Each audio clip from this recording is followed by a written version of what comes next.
Multiple touchdowns scored already and many more to come this season. Josiah Norwood, UCLA wide receiver, joining us on the Bruin Insider Show. For Nick Cope, I'm Brian Fenley. Josiah, thanks so much for being a part of this. I appreciate you guys having me. With how productive you've been on the field, that has then led to you talking to the media more. You've had more chances to do interviews, and so you've been a regular in front of the camera. This is another opportunity for you to do that. Given that you've already had some experience in it, how do you, we look at tape as a player and you say, how do I do? But how often do you look at, say, your interviews and go back and look at tape and say, how do you do? Yeah, no, that's a great question. It's so funny you say that too, because my dad had just told me, he just sent me my old interview. He's like, you should like watch this and see how you did on your last one. And I was like, okay, yeah, I'll watch it a little bit. I mean, I think it's like, obviously I like talking to people. Being in front of the media, it was a little different for me at first. Sometimes I'll like talk super fast, like when I get stressed out or something. Not even like stressed out, just like nervous, maybe a little bit. But I think that I've found a little bit more comfortability just talking to you guys. I mean, you're always great people to talk to. So it's been cool, yeah. That's the cool part about being here at UCLA and getting to talk to you guys, the players, always so well-spoken. What's your journey been like? Because you came here as a walk-on, you worked your tail off. Now your second year as a scholarship player. How rewarding has it been for you to get to where you are now?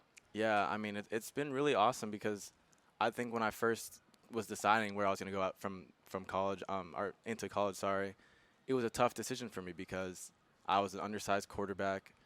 I had a couple offers, Army, and a couple small school offers, but in my heart, I really felt that I had the capabilities of playing at the highest level, and deep down, I knew that. Originally, I thought it would be at quarterback, but obviously, God has a plan and things change, and I switched to receiver, and that has just been an incredible journey too, just learning how to play receiver, using the skills that God gave me, my speed, everything, and I think I think it's really shaped the trajectory of my life, even outside of football, just in terms of really believing in yourself and like knowing what you want and working for it and finally getting what you want in a way, and just receiving the scholarship I think was really important and really awesome for me to just to know that all my hard work had paid off and like what I truly believed I made happen in a way. Obviously, there were tough times, moments where I was sitting there like, wow, like, is football really for me? I mean, like, it got tough. I mean, a couple years on the scout team for a while and, like, still, like progressing. A lot of times I come out here, like, newly to receiver, I'm getting jammed out of bounds. I'm like, what's going on? Like, I don't know what I'm doing out here sometimes. And I think just, like, I think, like, being in that situation and not kind of giving up on myself and not backing down and kind of just attacking it, and the times where I do mess up in practice and do get jammed out of bounds, I look at the tape and I'm like, all right, how do I make sure this doesn't happen again? Things like that. And I think that just like learning, I'm very like analytical person, so like I like to like learn off of like mistakes. I spend a ton of time watching film and stuff like that, and I think that's really helped me in order to kind of like figure out the ways to just get better and like working off the field. I had many coaches contribute to my success and just getting to the point where I'm at today, and I think that I can always bring credit to them and just my family for always supporting me. I mean, they had to obviously pay for my college for the first couple years, and that's tough. And I think that I have a great great group of parents, that just like really supported me, and even in my tough times, they've always been there for me. And I think that that's even helped me more, like push me and be motivated. And it was great for me to get the scholarship, but also great for me to like go to my parents and say like, all right, like we can take care of college now. Like, you don't have to pay it anymore. And I think that was just really an awesome moment. And yeah, it's something that I always carry with me. Even after I'm playing football, it's just always believing in myself, trusting in myself that I can do anything that I put my hands to, really. The immeasurable mental tact that you had, as you just described so eloquently to us, as far as being a walk-on, having the self-belief, not knowing when your time was going to come, but then the whole, following the process and knowing it would. You just didn't know when. Right. And maybe you couldn't just see it in front of you, but you kept grinding. And I feel like that is such an important part of who you are and your fabric. Also, the idea beyond the self-belief, which you were talking about, and the overcoming obstacles, but being open to change. So you came in, thought that you were going to be a certain role and play a certain role. Right. And then for some, they might have said, okay, well, this is what I've always done. This is what I'm most comfortable with. But then you make the change to wide receiver. So how, across different elements of your life, even beyond football, has being open to change been very rewarding for you? Yeah, I think that that's just something that you always have to just that I've learned to just kind of just roll with the punches in a way, and just trust, like you said, like that level of faith, just in knowing, all right, you don't really see it right now, like I don't really know if it's gonna work, but you're just trusting, and you put the work in to where you take the luck out of it in a way, where you put the work in and it's like, all right, I'm gonna put the work in, I'm gonna see what I can do, and I'm gonna just give everything I got, and hopefully I'll be happy with the results. And I think that that was really important. Just like, obviously when I first switched, I didn't want to switch at the first time. I kind of like I was debating, not I didn't want to, but I was debating switching, and I was like, is this really gonna work out? Like things like that, and I made the move, and I knew when I made the move that I had to be all in. I couldn't be half and half. I couldn't be okay, like I don't like it today. I don't like it, like things like that. I couldn't really like be one foot in, one foot out. I had to go all in. I had to really put my all into it so I can get my all back out of it. And I think that that's really something that I just had in my head, and really just like was determined to do for the most part. Well, you're seeing the fruits of your labor here this season, especially in that San Diego State game. Yeah. I saw you got clocked right at 22 miles per hour, I think it was. Did that feel like the fastest you had ever run in your life in that moment? Yeah, no, that definitely was the fastest that I've ran, probably, because it was funny too. So we always talk about trying to hit that 21 mark miles per hour. And last season when I ran that, and I always consider myself one of the fastest guys. I like to talk about it. Sure. I like to say I'm one of the fastest guys on the team. Last season when I had the Bowling Green run, I hit 20.9. And Coach Kelly was like putting it in the team room, and he was like, like 20.9, like, I guess you're not as fast as we thought you were. And I was like, oh my God. So I knew the next time I was running, like, I needed to go, like, I got to go. And I was just running for my life right there.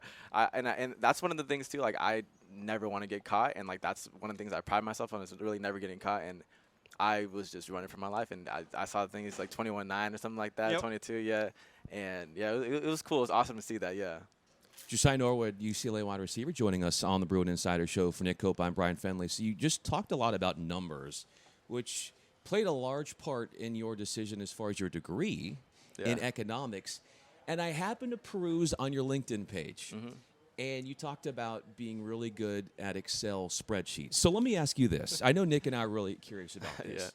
There are those who say they can fill an Excel spreadsheet, but they're the pretenders. What makes you really good at doing that? So I do a lot of bookkeeping for my so like in the off season, things like that. I'll do a lot of bookkeeping for my parents' company, actually. So that kind of taught me a lot of different skills and tools that I can use on that.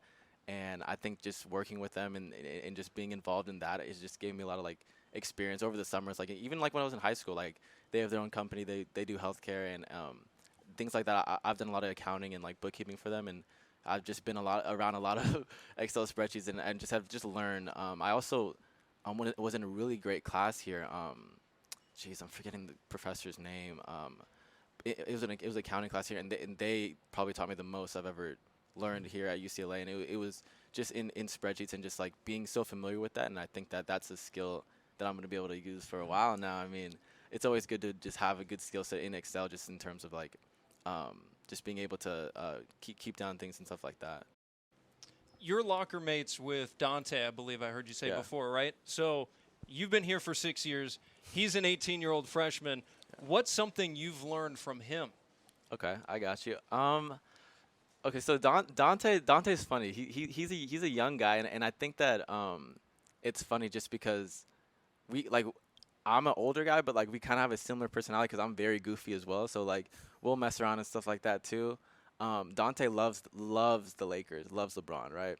And this past season in the playoffs, we would joke about it all the time, and I think it's just like funny just to like hear him like make jokes and just get competitive about like other sports and things like that, because like I was a Warriors fan, like I wanted the Warriors to beat the Lakers in the playoffs, and he was over here talking about LeBron every day, so we would be in there arguing every day about it, and it was just funny just to see that interaction with him and with a young guy, because sometimes you see a guy 5 years younger than you and you're like, like I'm not really gonna relate with this kid, like he's a young cat, whatever, stuff like that, and but like he's young, but he also has a level of maturity. and I think he's a really funny guy too. Like he always keeps our conversations very goofy, and like we joke about a lot of different things over there. So it's been good having him as a locker mate. Last year was Dorian, and now it's Dante. So I mean, I just get the best of both worlds of that. So yeah. This past summer, you graduated. Yes, sir. I saw on Instagram a very happy look on your face, Josiah Norwood, considering what you were able to accomplish. What was that day and that moment like for you, knowing what you had just talked to us about in this conversation, the maturity, the self-belief, and everything that you had overcome to get into that position? Yeah, I think that was a really fulfilling moment for me. Not only graduating from UCLA, but just with the econ degree, because that degree for a while definitely kicked my butt. Just doing that and football at the same time, like there's a lot that goes into that econ degree, and a lot of like studying and like hours late that I'm staying up until like 3 a.m. studying for midterm, and then I'm coming the next morning and I have 6 a.m. check-in and things like it definitely takes a toll on you. And I think during season it was probably the hardest managing both. But obviously we have a great group of academic advisors and helpers that just like help us keep our heads straight and help us make sure that we're doing the right things, like tutors, things like that, PLFs. And I think that just like being able to graduate, because there was moments where I was like, dude, I might have to switch majors. Like I wanted to graduate from econ, but like just with the football schedule, it was tough at times to make it work the ways that I wanted to, because I would do an econ class and then I would take like a GE, like in like poli-sci, for example, and I'd kill it in poli-sci. I'm like, oh, this is easy. Like let me just switch to poli-sci. All my boys are doing poli-sci, like, and I'm like, oh, let me do this. And I was deep in econ. I was like, nah, like I need to finish what I started, and really just finishing it and actually graduating from it, I think was just really fulfilling and awesome. Just because my parents have always just emphasized academics for me. So yeah. I took one econ class in college, and that was it. Yeah, I lasted it's one. tough. So It's tough. I can definitely sympathize. Props to you. Bye week for you guys. Obviously, tough loss a couple weeks ago, but what's the vibe like this week around practice? I'm sure you guys are itching to get back out there. Yeah, no, yeah. I think one bye weeks can be tough, because at times it's like, after a loss, bye weeks can be tough, because it's like, like you just have that bad taste in your mouth, and I think that we've done a good job in turning that bad taste not into like a sulking thing, but like a motivating thing more. And I think that we came with such great energy this week. I was just telling them, led by Dante. Dante's just had a great pep in the step, a lot of juice, and just a lot of players that just like want to get back out there. And I think that's always encouraging to see, because sometimes you'll have different players with different mindsets after coming off a loss like that. But I think when you start seeing everyone come out with that energy, that juice, that ready to get out there, ready to go play someone and learn, and use that loss as a learning experiment and learning experience, and like to progress towards Washington State, I think has just been awesome. And I think that I'm really excited to where our team has to go, and I think that we got our loss out of the way, and we're ready to keep pushing forward now. Yeah. As we finish this conversation, it seems as if over the course of your life, one of the cool tenets is that you start and then you finish whatever you start. Yeah. And you've seen that happen time and time at different parts of your life. And you just talked about how motivated you guys are after the bye week. Well, you're one inspirational figure. And we were so glad, Nick and I, to have you on here to share your story.